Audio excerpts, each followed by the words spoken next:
তো কবে ওটাকে তো মেঘ মেলা হাতে আর তো পাবে না আমার কাছে জাল ভাই 500 টাকা দিন হইছে এই যে বাবু নন মেঘ থেকে আমি তো নন থেকে বলে দেশে বানাইবো মাথা খারাপ আমার আমি এই কদিনের কামের সব দেশে বানাইবো মাল দাও দিয়ে ওই ডিমটা আলাদা দিন ওই ভাই ডিমটা আলাদা দিন ডিম আর ফটকা আলাদা দিন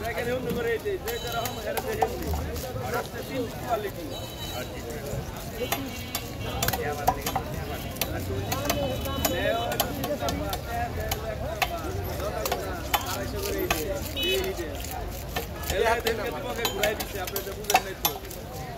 দেখছি সামনে যাচ্ছে বেলুইছে দিলাম না হবে আধা কেজি তাহলে কইব না তাহলে তুমি নিয়ে আয়ো না না দে আবার ধরো নিয়ে যাও এদিকে নিয়ে এলে যাবা